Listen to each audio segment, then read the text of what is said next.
和供给全部经过水道。市政厅于1882年启用。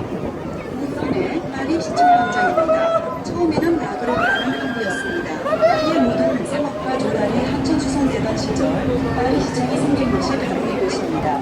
시청은 1882년 중공되었습니다. По правому борту площадь городской ратуши, в прошлом Гревская площадь, служившая портом в то время, когда торговля и снабжение Парижа велось речным путем.